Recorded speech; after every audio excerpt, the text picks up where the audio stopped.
Good morning. Welcome to another episode of Awaaz in Focus, an initiative of Azaad Awaaz. Azaad Awaaz is a monthly patrika that focuses on the marginalized sections of the society, whose voices are often muted in the cacophony of flashy mainstream media discourse. This edition, we are focusing on citizenship in India, and this episode of Awaaz in Focus will focus on NRC and citizenship in Assam. We would like to look into the socio-political dynamics, historical persecutory behavior, specifically in the NRC exercise in Northeast India, and the absence of protection provided to the individuals charged with the legal obligation of awarding and revoking citizenship. Today, we have with us Angshuman Choudhary, who is currently a senior research associate at the Center for Policy Research, New Delhi. Prior to this, he was a senior researcher at the Institute of Peace and Conflict Studies, New Delhi, where he also coordinated the Southeast Asia Research Program. He is also a former GIPSA visiting fellow to the German Institute of International and Security Affairs, Berlin. He primarily works on Myanmar, Southeast Asia, India-Asian relations, Indian foreign policy, citizenship, and identity in Northeast India. His writings on these issues have appeared in a number of Indian and international publications, including South China Morning Post, Asia Times, The Diplomat, The Indian Express, The Hindu, Scroll, and The Wire. He also sits on the board of trustees of Development and Justice Initiative, a New Delhi-based NGO that works with asylum seekers and other marginalized groups. Our second speaker for today is Aman Wadud. He is a practicing lawyer in Assam, where he provides ground-level legal services and support to those who are at risk of being stripped of their citizenship status owing to the NRC process. He appears before the Guwahati High Court and the Foreigners Tribunals in Assam, and has also argued before the Supreme Court of India.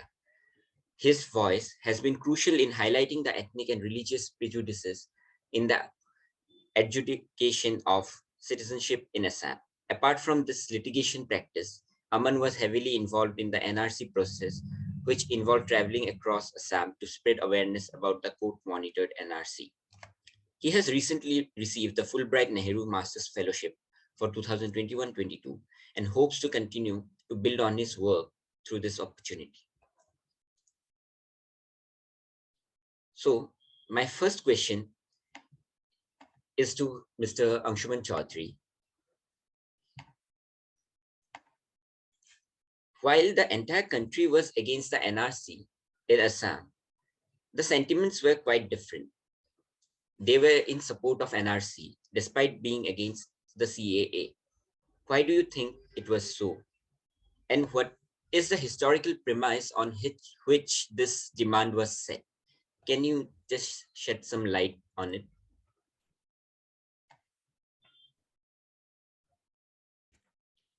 Thank you, Risiraj, firstly for inviting me on this panel, and very delighted to also share it with Aman, with whom I've had a long association and very deep respect for the kind of work that he does in Assam. Regarding your question, I think what is notable is that the basic sort of reality here is that the NRC is a very, very local product, which is something that we should understand at the very outset. The NRC in Assam, it's a product of mainstream Assamese politics and history. This is the fundamental reality which sort of underpins this divergence of opposition to NRC across India and support for NRC in Assam versus opposition to CAA in Assam. I mean, this is something which many sort of people from outside Assam actually did not understand or failed to understand, that there was overwhelming, almost across the board support for NRC in Assam at a time, and opposition to CAA at a time when almost the entire country was, both opposing both NRC and CAA. Not the entire country, but large sections of the country. Now, the basic historical premise on which this support for the NRC is based, and when I say overwhelming support, I really mean overwhelming support. If you see some of the discussions that happened in the early years of the last decade, when the NRC was sanctioned by the court in 2014, but the petition was filed before that. So if you see some of the discussions in mainstream Assamese media during those years, you would almost feel like the NRC was what you can call the Merudondo, or a spinal cord of Assamese society. That it's almost as if the Assamese society would not exist without the NRC. That is what we got, the sense that we got from some of the mainstream discussions in the media, in public spaces. Of course, later large sections of the Assamese civil society started opposing the NRC, but that was because of other reasons. But initially, the reality was that there was very, very strong social support for this exercise.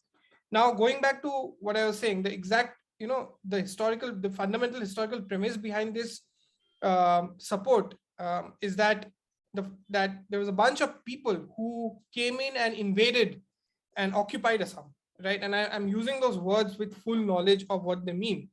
And I say this because this was the perception in larger Assamese society, as expressed in public media, as expressed in the vernacular media, and expressed by political cultural organizations in Assam, that a set of outsiders, or Bahiragato, which later became Bidekhis, or non-citizens or foreigners, have come and occupied and trespassed into Assamese society.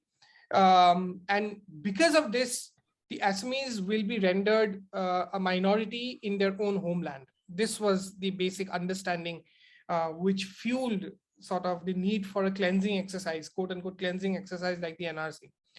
The more immediate premise was, of course, that a set of quote unquote illegal immigrants from Bangladesh had entered the voter rolls or electoral registers, right? This was the sort of you could say, the political legal premise of this entire exercise, right? But this premise was most sharply manifested during the Assam movement from 1979 to 85, and captured very strongly in the Assam Accord, which marked the culmination of the Assam movement. So in a sense, the logic was that Assamese society has been invaded upon by outsiders, right, who do not deserve to live in Assam, for whom Assam is not a rightful place, and who should be identified and sent back to their home, quote unquote rightful home, which in this case happens to be Bangladesh, right? So that is in a sense what this entire exercise is, in a way, you could say, ideologically, politically, and legally based on. But in terms of course, the exact legalities, there's no one better than Aman here to explain that premise. So that brings me to Amanda. So my question to Amanda is that, as Anshumanda has told, that it has been the demand for a long period of time to have a process like NRC. But in the execution of NRC, we have seen that 1.9 million people were excluded. But still, some of the organizations believe that the number had to be much higher. Like, none of the parties involved with the process were satisfied at the end of it. You have been someone who have been vocal about the loopholes of the entire process for some time now. Can you elaborate on the loopholes of the process for our viewers? Thank you so much, Rishiraj, for having me. It's a pleasure sharing this space with Angshuman. Before coming to that question, let me also extend what Angshuman has spoken about. The support for NRC was also from the victim community, and mostly the Bengali Muslim, or we say the Assamese speaking Bengal origin Muslim, whatever you say. We wholeheartedly support NRC. I was one of them. It was not my decision, but the decision of the community leaders that this need to be supported. Why this need to be supported? First of all, this was a Supreme Court driven NRC. The order came from the Supreme Court. And there was another NRC that was supposed to happen in 2010. The AMSU protested, violence erupted, and I think 4 people died in Barpeta. After that, the Supreme Court gave an order that there should be an NRC. The community leaders thought, and I agree with it, that because this demand has been there for quite some time, that there should be a process where everyone's citizen should be scrutinized. Ideal condition, I don't agree with it. I think that the Supreme Court should not have ordered the NRC. First of all, there was no reason for Supreme Court to order the NRC. You need to understand the premises under which the NRC was ordered. First of all, it heavily relied on the Sarabanda Sonowal judgment. Sonowal heavily relied on the bigoted report of the S.K. Sinha, which sort of legitimized large-scale illegal migration, which is not the truth. So first of all, there was no justification for the NRC. Having said that, because there was a Supreme Court order, because there is a political climate in Assam, so we thought that because the Supreme Court will monitor it, why not go through this process and let there be a closure. Let after this no one be accused of being illegal migrants, and no one be abused of being an alien in the motherland. The entire community wholeheartedly took part in it. There are a lot of organizations and community leaders who went from village to village talking to people how to fill up the form, and I was also privileged to be one of them. During the entire process, I must have personally met, like in a meeting, there will be like 1,500, 700 people. I must have personally met around 1 lakh people, right? From this meeting, phone calls, small meetings, must have met around 1 lakh people. I did not meet one person who do not have document. Not one person. There was one person from some Chor area who was an orphan, subsequently adopted by their parents, and then they refused to the brother. I think the parents died, and the brother did not give her the document. That was one case where that lady had no documents. Does not mean she's an illegal migrant. Now, coming to the process was very onerous for children, because initially it was told that the rule said that, children should submit birth certificate. Everyone does not have birth certificate. So it was very onerous on them. It was very difficult to find birth certificate. Subsequently, the central government submitted an SOP at the fag end of the process, that the parents whose names are there in the NRC can submit an affidavit saying that this is my children, my son or daughter, and the name will automatically appear in the NRC, which could have been done before. A lot of people would have been spared of the harassment they went through. There was suicide. The first suicide case in Goalpara happened because the father could not find birth certificate for his daughter. So for children, it was very onerous. And women, now you need to understand that most of the women are married before turning 18 years of age. Before 1989, 21 years of age. That was the minimum age to vote. So when you do not vote from your parental home and go and vote from a matrimonial home after your marriage, you lose the most important document, which is the voter list. That is a public document, and you lose the document. In absence of the document, what do you submit? The government came up with a Gaon Panchayat Secretary certificate. In one of my case, the High Court said that this is a private document, and subsequently the NRC said that, we will not accept this document. We went to the Supreme Court. Supreme Court said that there should be a two-prong test, and after scrutiny, this document would be accepted. And by taking this, this scrutiny thing, a lot of documents were rejected. So if you see the final list, you will find that the entire family is there. One woman is not there. You will find the entire family is there. The children are not there. So most of the people who have been excluded are women and children.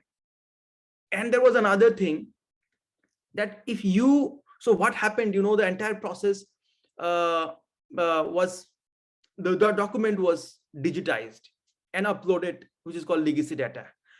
Now, there are many cases, including my relatives, who have been excluded from the list. There can be 2 persons from one village.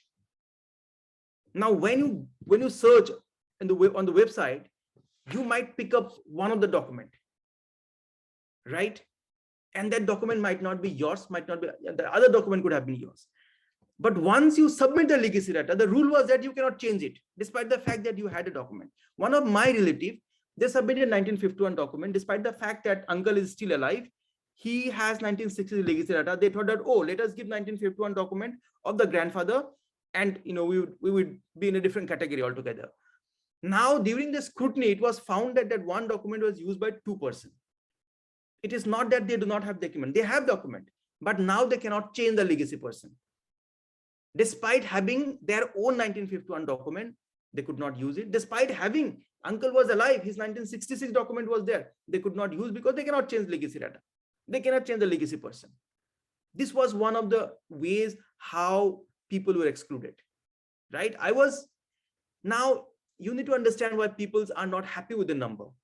All these years, the people of Assam were told that there are 5 million, 6 million, 7 million so-called Bangladeshis. After this process, the entire myth got busted. And I always use the word before 1.9 as only, because the expectation was much higher. After 1.9 million, and as I have said, how they excluded people, and with regard to Bengali Hindus, most of the Bengali Hindus who submitted the refugee certificate were en masse rejected. Now, this was an admissible document under the NRC rule. So that's how the number became 1.9 million. If tomorrow there is a fair process before the Foreigners Tribunal, I doubt this number will even touch 1 lakh. Does not mean that 1 lakh people are Bangladeshis. Like I said, I have been working in Assam since 2013. I have not come across one person who is a Bangladeshi, and I have fought more than 500 cases, and I have met much more people. My work is with documentation, right? My office, even though I am here, my office files like 2 to 3 Foreigners Tribunal cases, challenging Foreigners Tribunal order every week. I go through the documents sitting from here. I have not come across one person who is a foreigner. Now, to me, the 1.9 million was much higher, because I was expecting that these people will be included. For people who was under assumption that there are 5-6 million so-called Bangladeshis, for them, they are not happy because the number is too less for them. Right. So these are the loopholes, and this is why people supported it, and certain peoples are happy. Not everyone is happy, actually. No one is happy because of the reason that I cited. Thank you, Amanda, for actually going through the details of it. Now, Angushman, you have said that there are certain things that India fails to understand when you were talking about the historical perspective of NRC. So you have critiqued mainstream intellectuals like Yogendra Yadav and Shekhar Gupta when they wrote about the CA and NRC in Assam. You have said that they have gotten the history and politics of NRC all wrong. So what do you think, what are the ways in which mainstream intellectuals actually miss the point on NRC in Assam? And what do you think is the reason for it? Yeah. So actually, we used Yogendra Yadav and Shekhar Gupta as simply prisms to understand a certain sort of vantage point, non-Assam vantage point to look at Assam. Because we thought it was very illustrative of, how certain mainstream intellectuals from outside Assam often, end up looking at Assam through a tinted lens, or through an insufficient, I would say, narrow perspective, right? What was conspicuous in sort of how Mr. Yadav and Mr. Gupta sort of wrote about the NRC issue, is the fact that they looked at the indigenous in Assam as a very, or quote unquote indigenous in Assam as a very essentialized kind of a monolithic kind of a category, much like how the dominant Assamese civil society look at it. And Yogendra Yadav even used the term quote unquote sons of the soil, that the sons of the soil have to be protected, that there is some logic in what the sons of the soil or the indigenous are talking about. He even parroted some of the faulty numbers, exaggerated hyperbolic numbers about facts and figures about quote unquote illegal immigrants in Assam, and how that is going to render the Assamese a minority in, apparently the Assamese is the minority in their own homeland, and how it is threatening the Assamese language. He cited some selectively, he cited some of the data very in a way that in a selective way that many Assamese intellectuals have done in the past to justify things like the NRC, to justify the foreigner tribunals and the entire citizenship determination process, right? For instance, citing the census data of two previous decades without citing the latest census data of the last decade. So very selective citation to give a sensation, to give a feeling that somehow Assamese society is being overwhelmed by a wave of illegal immigrants, right? So it's creating the same kind of alarmism that we have seen several actors from within mainstream Assamese civil society and political fraternity also do the same, right? So I think the basic as a problem is that when someone looks at Assam from outside, it has to be a very layered gaze. It cannot be a simplistic linear gaze, because there are many layers to Assamese society and politics, right? For instance, the term indigenous itself is not defined, right? It's not, forget about legally defined. It's not even so, there is no social consensus on what indigenous means. Some members of the dominant Assamese civil society would like you to believe that there is a consensus around what is indigenous or what is Kilonjia, but the reality is that it is still a fraught term. It's still a debated term, right? Who is an Assamese? Who is not an Assamese, legally speaking? These are in fact terms that the NRC bench itself had said. These are questions that the NRC bench itself had said that that a larger constitutional bench should decide upon these questions first. And that's also, as Aman said, that's also why one of the reasons why the bench went ahead and sanctioned the NRC was also a mistake, right? Without resolving these bigger questions, these more fundamental questions, the bench anyway went ahead and sanctioned such a far-reaching exercise, headcount exercise like the NRC, right? That's exactly why we saw some very arbitrary categories come up later. For instance, quote unquote original inhabitants. Who are the original inhabitants of Assam? Like, right? These are terms that need to be debated with. These deserve multi-stakeholder debates where all sections of society, including the minorities, have to sit together under a single roof, across a single table, and talk about these things. But none of those discussions happen in reality, right? So particularly with Mr. Yogendra Yadav's sort of assertions, as I said, some of the facts and figures that he also stated were something that other scholars from Assam, for instance, Abdul Manan and even Debarshi Das from IIT Guwahati, they have decisively debunked. For instance, Yogendra Yadav cites that, says that there's an increase in the Muslim population, which means there is illegal immigration.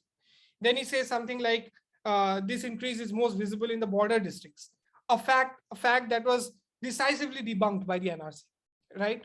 So what we see is some of the mainstream intellectuals just uncritically repeating some of the assumptions, and facts and figures which have come out of Assam, that internal logic of the NRC, simply repeating that to again doubly justify the NRC, right? So our bigger argument in that sense is that mainstream intellectuals from outside Assam, when they are talking about the Assamese support for NRC, or the widespread support for NRC within Assam, need to look at various layers. It's not even that they looked at the support for NRC from the angle of what Aman was talking about, from the victim community's perspective of closure. That wasn't what they were looking about. They were simply looking about from the dominant Assamese perspective, which is the perspective of being invaded or intruded upon based on wildly speculative numbers. So that was the core premise of our argument. Yes.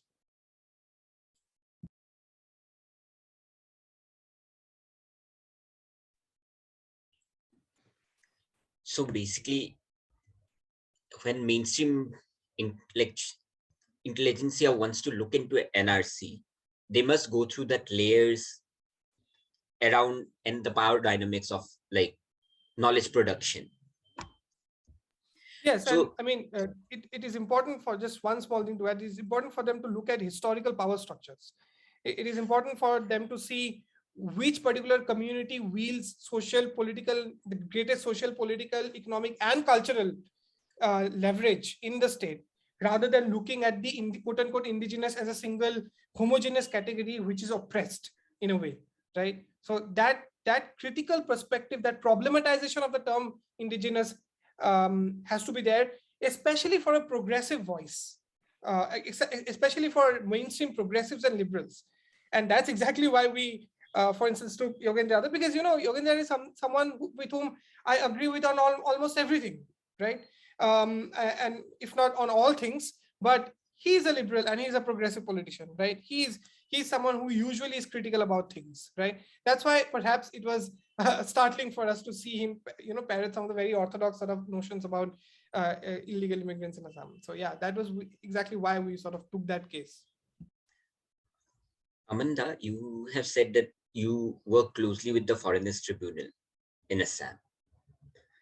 So like NRC has been like very recent process, whereas like the Foreigners Tribunals have been there for some time now. There have been detention centers as well. So once someone is declared a foreigner, the process to reclaim citizenship is filled with paperwork demands. So what are the paperwork demands exactly?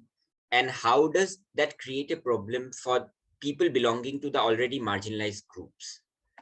Can you like talk us through some of the experiences that you might have had while fighting a case in the Foreigners Tribunal for a person belonging to marginalized community? Before coming to this, Anshuman was talking about people, intellectuals, even liberals certain who believe in certain things about Assam. Uh, I believe that one of the reason was that the narrative that was created over the years was, of course, false narrative that was created. Lies were peddled decades after decades, years after years, and there was no counter narrative, right? The political party, the politicians who represented people who are accused of being foreigners, they, still today it is a taboo for them to talk about these issues. A lot of people say it's Bangladeshi problem. It's not a Bangladeshi problem, right? It's a manufactured citizenship problem. There was no problem at the first place. So these lies, unadulterated truths were never told. That is one reason why people outside, even Supreme Court, believed in this, bigoted report. And then Sonowal judgment also manipulated a lot of minds. Uh, so, I believe that also a lot of blame lies on us, on the politician, on the intellectual from Assam. A lot of peoples are well intended, but they never spoke the truth. So that was one reason which contributed towards this kind of narrative. Coming to the paperwork, see, when you are accused of being a foreigner, uh, and you are accused without an investigation. I'm yet to come across any case where the person who is accused of being a foreigner is investigated. So you suddenly receive a notice, and then because the cutoff date is 25th March 1971, you need to submit document before that. But because there is a clause that if you come between 1/1/1966 to 25th March 1971, your 10 years voting rights will be curtailed. So safe side, we give document before 1966. So you need to submit document before 1966. When I start appearing before the tribunals in 2014, so I submitted this 4 document. It was very easy to prove citizenship then. 1966 document, 1 document of the person who is accused of being a foreigner, linkage document, and another maybe government certificate. 3 to 4 document. I saw once BJP came to power, everything changed overnight. And the tribunal started demanding more documents, more variations. Now, peoples are not declared foreigner because of lack of documents. They are declared foreigners for minor anomalies or variations in their names, in their age, and the deposition that is submitted. So it is not, the problem is not the lack of documentation. The problem is how these documents are appreciated. If this modus operandi is applied elsewhere, everyone will lose citizenship. There is no way. I have met a lot of people even before coming here, people from Scotland, people from other countries, Netherlands, who came to report from Assam. I asked them that in your country, do you also have this kind of variations in documents or typographical error? They say, of course. I mean, this is a human being created document. It is obvious that these problems will be there. So now, if these human errors are cherry-picked to strip citizenship, hardly anyone can prove the citizenship. So first of all, if you, with regard to the problems is to procure the document, apply for certified copies. It takes a lot of money to get all this document. You already have document, but you need certified copies from the custodians, like the election office. Everyone has document. The problem, like I said, is not documentation. The problem is how it is appreciated. That is the biggest loophole. And the Sarbandha Sonowal judgment, which that is the only jurisprudence actually when it comes to deciding cases by the foreigners tribunal, and it has, like I said, made lot of observation which does not reflect with the ground reality, and that has created problems. When you first of all envisage that there is some problem, and then you go toward the solutions. When there is no problem, what kind of solution will bring? So basically, you need to manufacture problem and then create some artificial solution, and the result is catastrophic.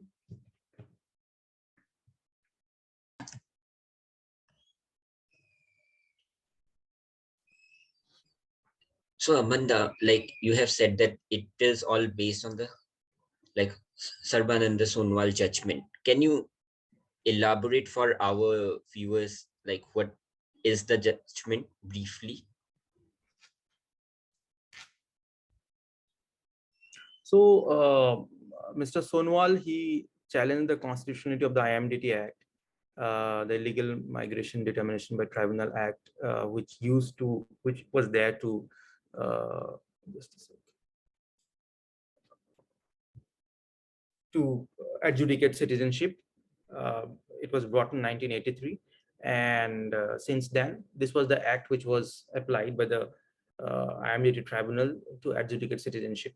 Now, the burden of proof according to this act was on the state and not on the accused, the person who is accused of being a foreigner, according in Foreigners Act. So this act was, the entire blame was put on this act, stating that because of this act, peoples are not being declared as foreigner and they're not being deported. Now, one of the reasons to challenge this act was that this act is applicable only to state of Assam and not the entire country. Now, the Supreme Court, the petitioner Sarbananda Sonowal, he annexed a report by S.K. Sinha, the former governor of Assam, and that is a bigoted report. First of all, that report should not have been written in such a bigoted manner. This was the first government report which completely communalized the illegal migration. There are certain things like which was mentioned in the report was like that the chicken neck will be severed, and Assam, Northeast will not be a part of India, and these Muslim-dominated districts will one day start a demand to merge with Bangladesh. 25 years down the line after this report, no such demand has been made. Never ever those demands will be met. It also linked with Islamic fundamentalism, with terrorism. To best of my knowledge, there has been no bomb blast or any terrorist incident, which is very often, which happened in Assam, is done by any so-called, Islamic radicals or fundamentalists, which is linked to Bangladesh. Not one. Now, this kind of things was justified, validated by the Supreme Court. And the Supreme Court came to a conclusion that the union has failed to protect the state of Assam against external invasion, and there is an internal disturbance because of illegal migration. And guess what? With regard to internal disturbance, Anshuman is a very well-read person. Please correct me if I am wrong. the, the report says that militancy in Assam and Northeast started because of illegal migration. No militant organization or no terrorist organization has anywhere kept any demand that we came to existence because of quote unquote illegal migration problem. Most of the militant organization had their base in Bangladesh. Most of them. I think after this government came to power, the current regime came to power in Bangladesh, they kicked out everyone. And as the relation with India grew better, all these people had to fled Bangladesh. Most importantly, the Ulfa. So a completely non-existent thing, a blatant lie, which endorsed by the Honorable Supreme Court. And the Supreme Court says that like I said, because of illegal migration, there is an external invasion and internal disturbance. So most of the High Court judgments passed after that quote Sarvanda Sonowal saying that, oh, there is this responsibility on us. The Supreme Court has said that there is this number of illegal migrants, these districts will turn into, start demanding merger with Bangladesh. So this kind of bigoted things got endorsed. Another thing which C.S. Mulan said in 1930, right, that he wrote in a very xenophobic language, which was also endorsed. Now this is a 1930 report. 1930 report is used to justify illegal migration. I just don't understand. Now, to the best of my knowledge, I don't know if S.K. Sinha had other information or other sources. To the best of my knowledge, in 1930, there was no partition. The part which is now part of Bangladesh was a part of India, right? India was undivided then. So any migration, any movement of people during that period of time is not illegal. So these are the kind of things that got endorsed by the Sarvanda Sonowal, and that basically become the base, the jurisprudence for subsequent adjudication of the citizenship cases. Any sane person will see the bigotry through this in this report. Every jurist I know, because these things were not discussed earlier. Slowly and steadily, people started talking about citizenship. Citizenship was not a sexier earlier. No one spoke about it. To the extent that even this fancy national law school used to skip the citizenship part in the constitution. Now they have started teaching it. So now you see each and every jurist that I know, they are critiquing this Sonowal judgment. There are other facets of it. I don't have much time here, but these are the basic reasons why the Sonowal judgment become one of the reasons, the biggest impediment in proving citizenship. And this is a judgment that is being used to strip people's citizenship, and completely non-existent fact. A simple fact is that the militancy started because of illegal migration. I mean, I don't know whether to laugh or cry. I mean, this is completely ridiculous, outrageous lies that got endorsed by this judgment.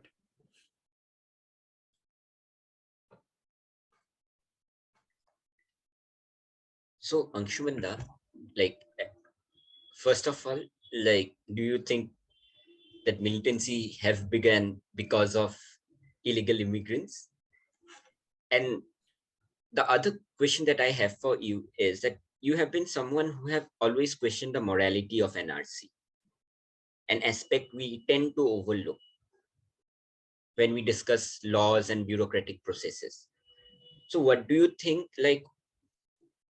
why is the NRC immoral? How does it go against the ethos of democracy in India? And also, do you think that bureaucratic processes and laws should have a moral aspect to it, at a larger question? Yeah, regarding our first question, no, it wasn't, as someone said. It's blatant. It's a blatant factual inconsistency, and that is just one of the blatant lies that the SK Sinha report peddled. And I had done a detailed analysis of that report. I might share it with you sometime. A point by point analysis and basically breakdown of the logical fallacies, factual inconsistencies, and straight out lies, and also assertions that have absolutely no source, that have no sourcing at all. It's just making assertions without referencing any source material. And it's unfortunate that a major judgment like the 2005 Sarbanwal judgment cited that piece of literature. This entire NRC foreigner tribunal literature based centric literature is very much, you could say, self-referential. One person writes something that is being referenced by a subsequent sort of authority, which is again in turn referenced by another subsequent authority. And we have seen this cyclical self-referencing happen since Mulan's time. Mulan was cited by 97 Sinha, Sinha was cited by 2005, 2005 was cited by the NRC judgment in 2014, and the NRC judgment is cited again in something. So it's all basically an ecosystem of fallacious literature in a way, you could say. Regarding your second question, yes, I do fundamentally believe that state policy and law both should be based on a certain degree of morality. Now, this is something I'm saying outside the boundaries, outside the strict boundaries of current state policy as we know it, or legal sort of norms as we know it. The NRC and foreigner tribunals are legally fallacious in many ways, and Aman explained a lot of it very, very succinctly.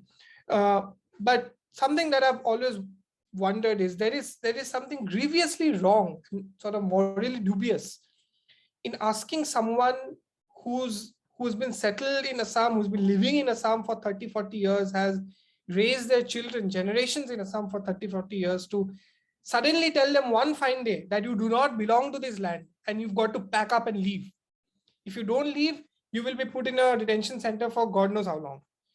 There is something terribly wrong about that, ethically, morally, right? Beyond, of course, as I said, the exact legalities, the legal fallacies of it all. Then, in terms of democratic principles, again, there is a series of sort of, I would say, morally problematic and ethically problematic norms that this, not just NRC, the entire citizenship determination regime throws up. I mean, in general, the basic norm of democratic jurisprudence is that you are innocent until you are proven guilty, right? But in this entire ecosystem, you say you are guilty until you prove yourself innocent. And you know, this entire NRC foreigner tribunal thing instantly, like what it did was it instantly rendered millions of people de facto suspects, right? There must be something wrong about that, right? An entire mass population is suddenly rendered suspected criminals, suspected illegals, and they will have to tell the state that, look, I am not, no, you're wrong, I'm not an illegal. And in order that, and that is not something that they can do in a day or in an hour. It'll almost rob them of their entire lifetime's earnings for many families to be able to prove that the state is wrong and no, they belong to this land. It's a man screaming at the top of their lungs, a man who's already pauperized, screaming at the top of their lungs with utter desperation to the state, telling that, no, I belong to this land, I was born in this land, why don't you believe me? That is the profound tragedy of this entire exercise, the moral tragedy of this entire exercise, right? That you know no other home but this land. But the state is telling you, no, you are a criminal, you are an illegal, you don't belong to this land. That is something I think that is, I would even argue at a level that is more painful than physical displacement, that sense of mental displacement, psychological displacement. Physical displacement you can even deal with, you can rehabilitate yourself physically, right? The material needs you can take care of. How do you rehabilitate yourself once you're mentally dislodged, once you become a psychological refugee? And that is exactly why we saw so many people, you know, perish, kill themselves, unable to take the burden of proving citizenship. To an outsider, it might seem like ridiculous. Why is someone killing themselves over a legal process? Hire a lawyer, clear out your legalities, prove it in court. The court systems are fair. You have a judicial system in front of you, but only that person knows the indignity of being told that you do not belong to this land. A person who was born in this land, has raised his children in this land, has worked for the society and economy of this particular country and nation, right? To tell them that you do not belong, I think that sense of indignity is much more extraordinary than what many of us can ever sense. And this is coming, I mean, even my mother was dropped from the draft NRC list, but ultimately all of us found mention in the NRC list. So this is coming, I would say this is coming from a center of privilege where I understand what it feels like to feel secure in a sphere of privilege where I have my ground beneath my feet. I have successfully retained my ground beneath my feet. But for a moment, it felt like it's going away, right? For those of whom it has already gone away and probably never come back, I can even barely begin to imagine what life must seem to them, what burden life must appear to them. So this is what I mean when I say that there is something deeply faulty and egregious, I would say, morally egregious about this entire sort of citizenship determination regime.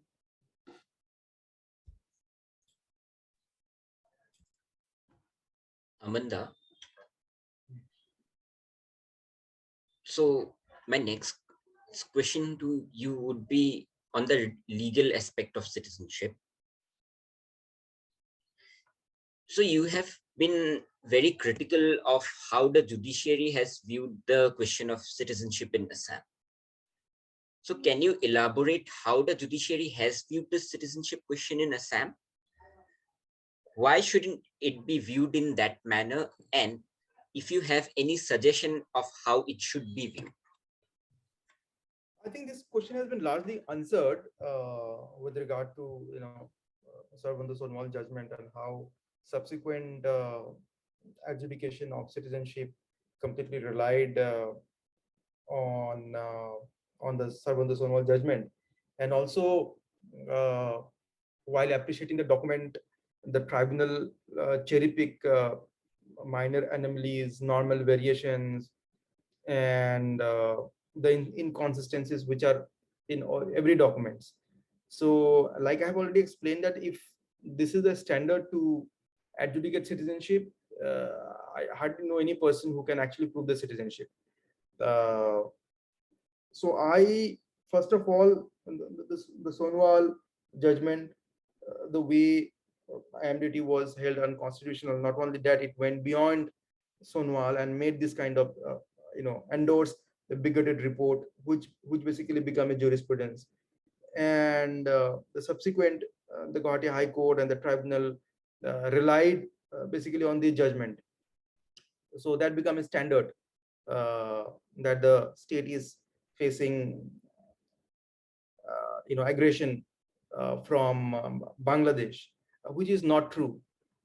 So these factual inconsistencies, these lies, crept into the judgment and became a jurisprudence, which I believe that actually, I don't know how much, because if there is a judgment from the Supreme Court, the High Court has to follow that. But everywhere, even the Manwara Bewa judgment, where the Gaon Panchayat secretary certificate was held as private document, even there, the national security angle was brought in, which was not necessary. There is no national security threat, from this manufactured problem of illegal migration. So every time any judicial forum who wants to bring this kind of angle, national security and all, they refer to the Sonwal judgment. So I believe that these are the problems which we have faced in fighting citizenship cases. And I believe the judiciary should not have, first of all, endorsed this report, and subsequently the adjudication of citizenship should not have referred to that judgment. But because there is a Supreme Court judgment and it's still there, I really don't know if there was some other way around. I think one fine day this judgment should go, and the sanity should prevail. The truth should prevail. Rishira, just I wanted to just add one thing on what Aman said. It reminded me, which is this term external aggression, which was very much introduced in a way to the mainstream by the SK Sinha report and then regurgitated by 2005. I think that term itself did a lot of damage.